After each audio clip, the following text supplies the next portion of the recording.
اللہ رب العزت ارشاد فرماتا ہے آیت نمبر 160 میں، تو یہودیوں کے بڑے ظلم کی وجہ سے اور ان کے بہت سے لوگوں کو اللہ کے راستے سے روکنے کی وجہ سے ہم نے ان پر وہ بعض پاکیزہ چیزیں حرام کر دیں جو ان کے لیے حلال تھیں۔ یعنی یہودیوں کے کرتوت اور ان کے ظلم کی وجہ سے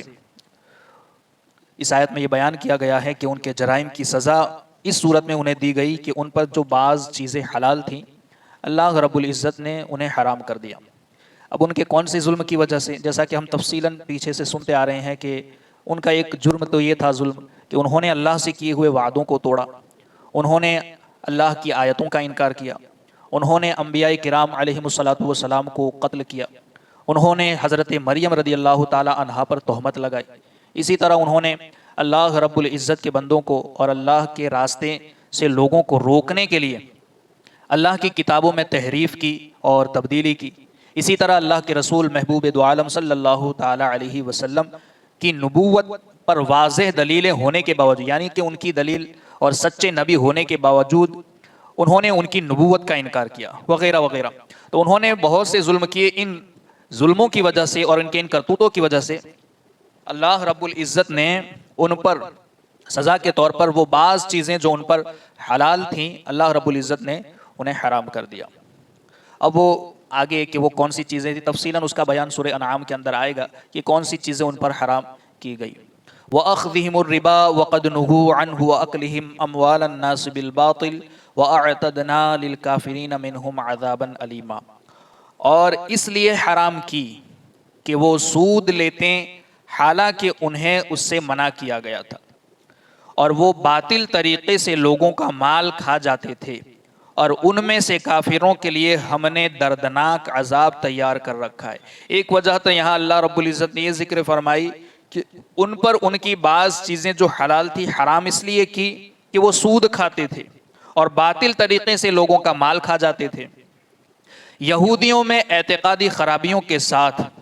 عملی برائیاں بھی موجود تھیں، یعنی ان کے عقیدے تو خراب تھے ہی، یہ خرابی تو پہلے ہی سے تھی، مگر عملی طور پر بھی ان کے اعمال بھی بڑے برے تھے۔ چنانچہ سود کھانا، رشوت لینا یہ ان میں عام تھا، یعنی ان کے عقائد بھی خراب تھے اور ان کے اعمال بھی خراب تھے۔ فیصلہ کرنے میں رشوت لیتے، حتیٰ کہ رشوت کی خاطر شرعی احکام بھی بدل دیتے تھے، یعنی اگر کوئی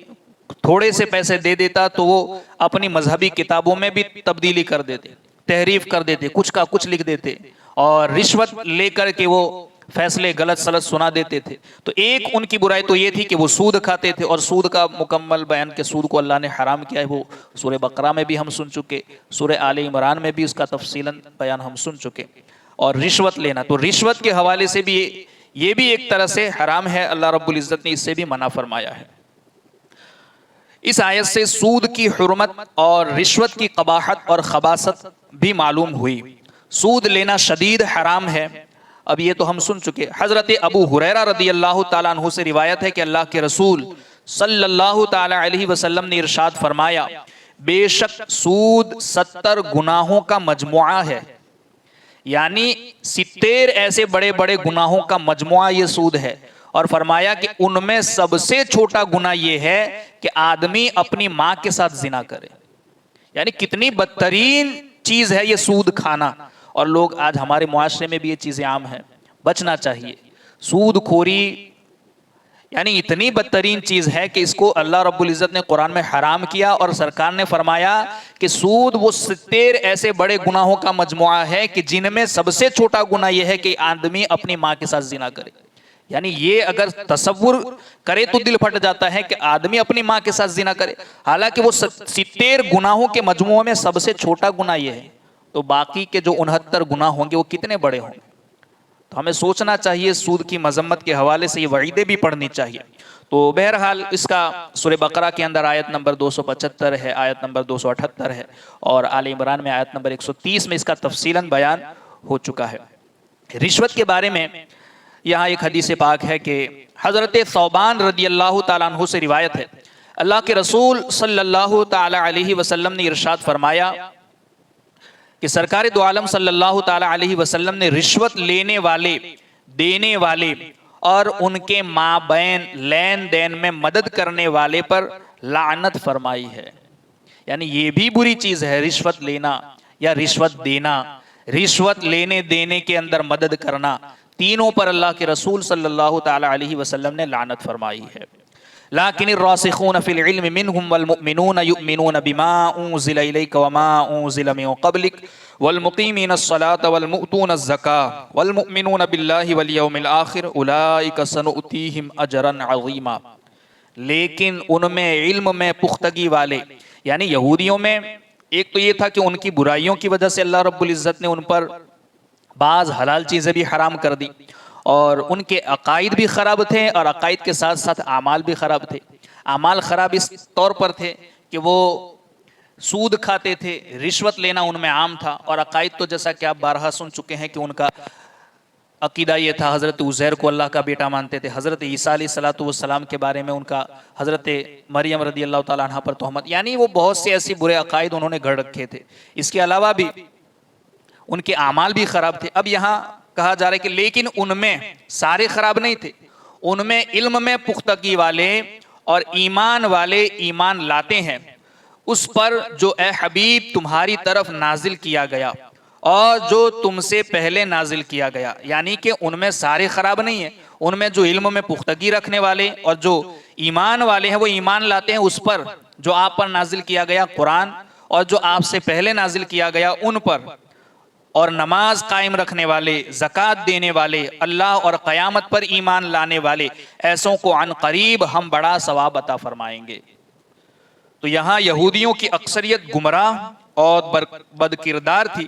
لیکن ان میں کچھ لوگ اچھے بھی تھے. تو ان اچھوں کے بارے میں اللہ رب العزت نے یہاں ارشاد فرمایا ہے، جیسے کہ حضرت عبداللہ بن سلام رضی اللہ تعالیٰ عنہ اور ان کے ساتھی جو گزشتہ انبیاء کرام علیہم السلام پر بھی ایمان لائے اور اپنے راسخ علم اور مضبوط علم کی وجہ سے صاف عقل اور کامل بصیرت رکھتے تھے، انہوں نے اپنے علم سے دین اسلام کی حقانیت کو جانا اور سید انبیاء صلی اللہ تعالی علیہ وسلم پر ایمان لائے. یعنی کہ یہاں علم میں رسوخ رکھنے والے کی بھی بات ہو رہی ہے کہ جو راسخ ہو، مضبوط علم والا ہو، صاف عقل والا ہو. اس کی بھی یہاں فضیلت ہے کہ فائدہ ہوتا ہے کہ جس کے پاس علم مضبوط ہوتا ہے اور وہ کامل بصیرت بھی رکھتا ہے اور اپنے علم سے دین اسلام کی حقانیت کو پہچانتا بھی ہے. لیکن راسخ فی العلم کیا ہے؟ یعنی علم میں راسخ کس چیز کو کہتے ہیں؟ یعنی راسخ فی العلم وہ عالم ہے جس کا علم اس کے دل میں اتر گیا ہو. جیسے مضبوط درخت وہ ہے کہ جس کی جڑیں زمین میں جگہ پکڑ چکی ہو. راسخ فی العلم ہونے کا مطلب یہ ہے کہ ایسا عالم کہ جس کے دل میں علم اتر گیا ہو، جیسے کہ درخت کی جڑیں زمین میں اتر کر کے زمین پکڑ لیتی ہے. اس سے مراد خوش عقیدہ اور باعمل علماء ہیں، یعنی جو عقائد میں بھی پختہ ہیں اور عمل میں بھی پختہ ہیں. جو عقائد اور باعمل علماء ہیں، اس سے معلوم ہوا کہ عالم باعمل کا ثواب دوسروں سے زیادہ ہے، کیونکہ باعمل عالم خود بھی نیک ہے اور وہ دوسروں کو بھی نیک بنا دیتا ہے. باعمل عالم اس لیے بھی دوسروں سے افضل ہے اور اس کا ثواب دوسروں سے زیادہ ہے کہ وہ خود بھی نیک ہے، علم والا ہے، عمل بھی کرتا ہے، وہ خود بھی نیک ہے اور دوسروں کو بھی نیک بنا دیتا ہے. اور اسے چاہیے کہ عالم کا عمل سنت نبوی کا نمونہ ہو اور اس کی ہر ادا تبلیغ کرے، اس کی ہر ادا تبلیغ کرے. اس کا اٹھنا، اس کا بیٹھنا، اس کا چلنا، اس کا بولنا، اس کا پھرنا، لوگوں سے ملاقات کرنا، ہر طریقہ ہر ادا سنت رسول کے مطابق ہو، اس کی ہر ادا دین اسلام کی تبلیغ کرتی ہوں. ایسے علماء کے بارے میں کہا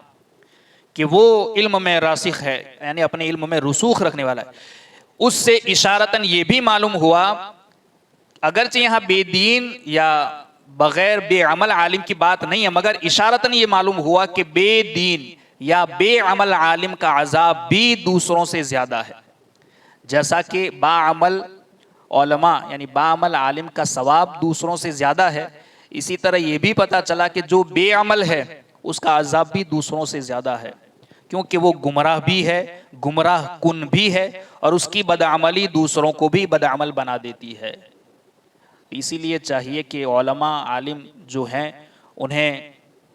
نیک رہنا چاہیے اور ہمیشہ اپنے علم کے مطابق عمل بعمل ہونا چاہیے، کیونکہ آپ رہبر ہے، رہنما ہے۔ لوگ آپ کو دیکھ کر دین سیکھتے ہیں،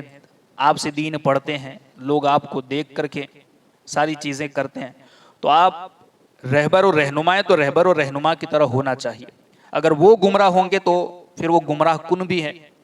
گمراہ بنانے والا بھی ہے، اور اس کی بدعملی دوسروں کو بھی بدعمل بنا دے گی، کیونکہ آپ کا عمل دوسروں کے لیے دلیل بن جائے گا